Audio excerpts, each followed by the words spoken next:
皆さんこんにちは、ルリコです。久しぶりにガジェットを新調しましたので、元ブログに必須なインスタ 360X3 のレビューをしたいと思います。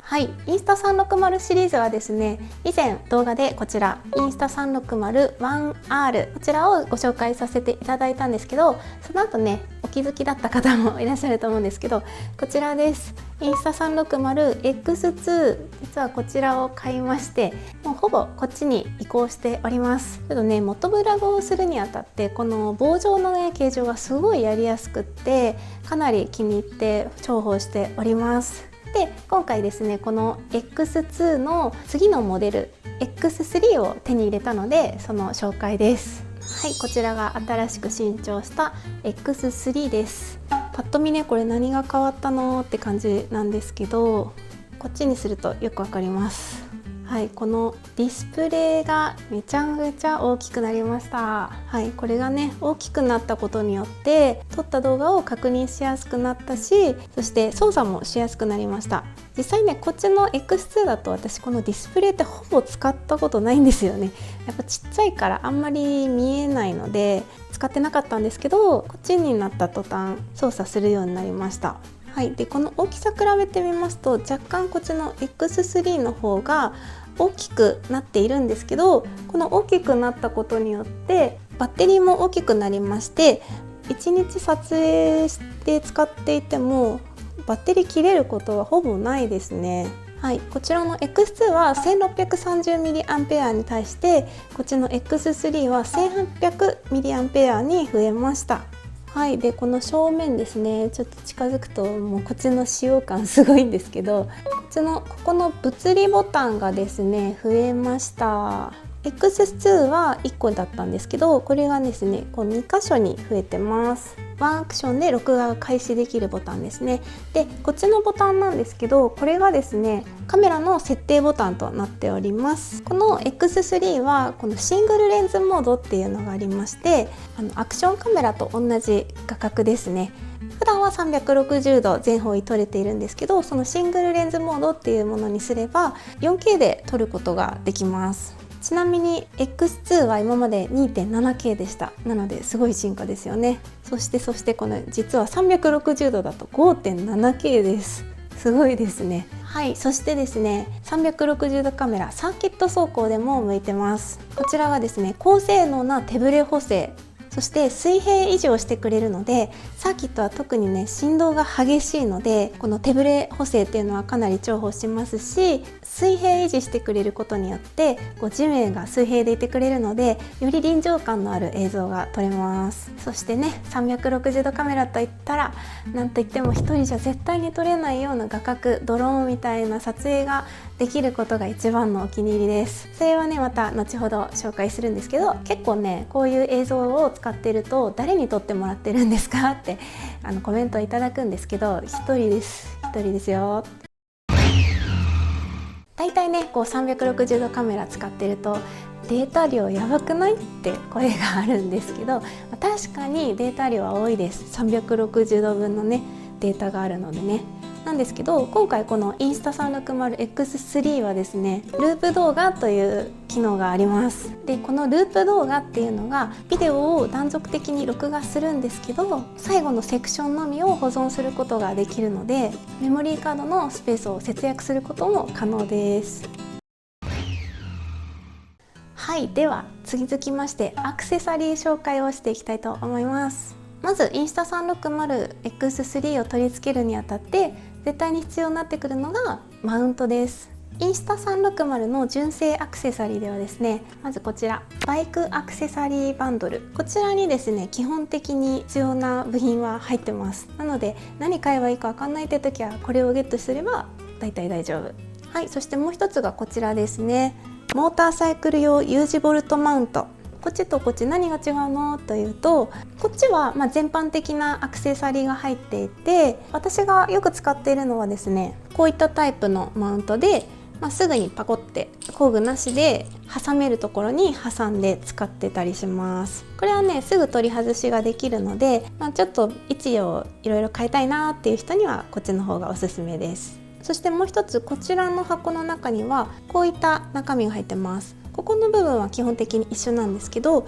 ここの U 字マウントですね、ネジがですね工具が必要になってきます。基本的にマウントをずっと固定する場合はこっちの方がおすすめです。がっちり固定できるのは U 字マウントかな。そしてこの基本のマウントにまたこれ自撮り棒、この X3 をこの裏側にですねネジを差し込む場所があるので、これをくるくるっと装着すると、こんな感じでスティック状になります。でこれをヨーンって伸ばしてバイクに取り付けると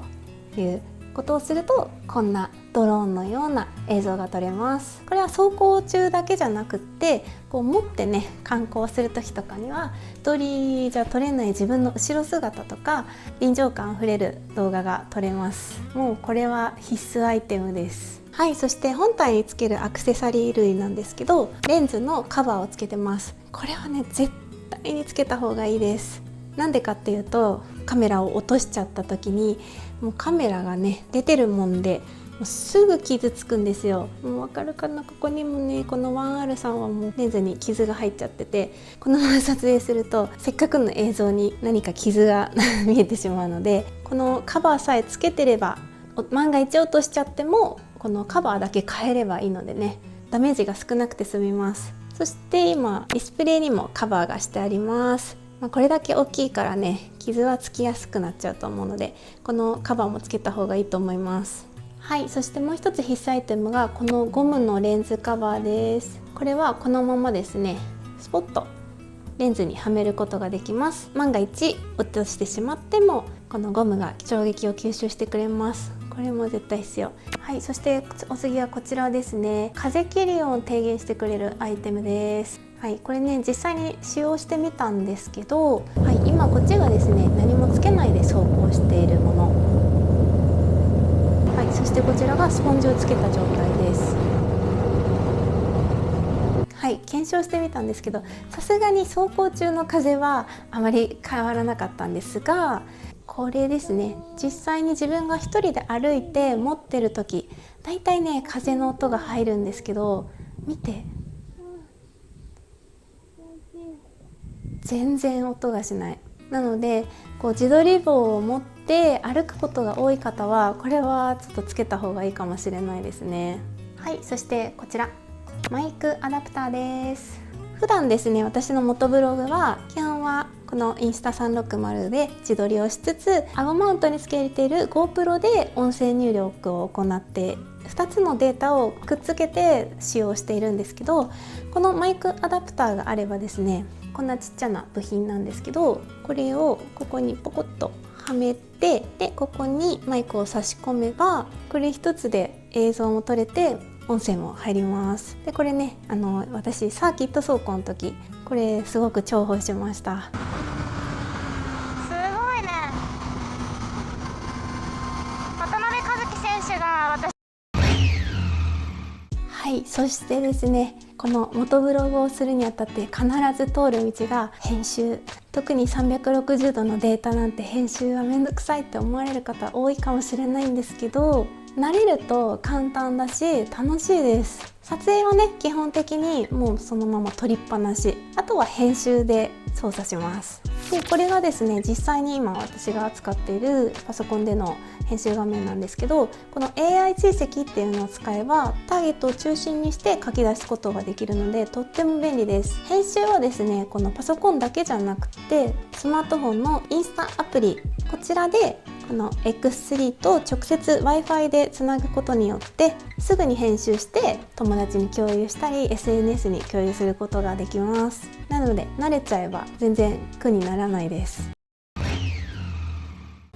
というわけでわーっと紹介してしまったんですが、もう本当に私はこのインスタ 360X3 がないとですね、私の元ブログは成立しないぐらいすごく愛用してます。もう元ブロガーさん大体使ってらっしゃいますよね。こう360度撮れることによって他のカメラでは撮れない臨場感や感動をこう皆さんに共有することができます。今回ね元ブロガー目線でご紹介したんですけど、もう元ブロガーじゃなくってもツーリングの思い出を撮りたいっていう方、そういう方にもねとっても向いているカメラだと思います。友達の走行動画とか撮りたくないですかあとは自分の走行動画も撮りたいですよね。ぜひこのインスタ 360X3 チェックしてみてください。最後までご視聴ありがとうございました。また次回の動画でお会いしましょう。バイバーイ。 Why when you're away do I miss you? Is it just because I can't kiss you? Is it dishes in the sink or the lack of a wink? Or just because I love my life with you?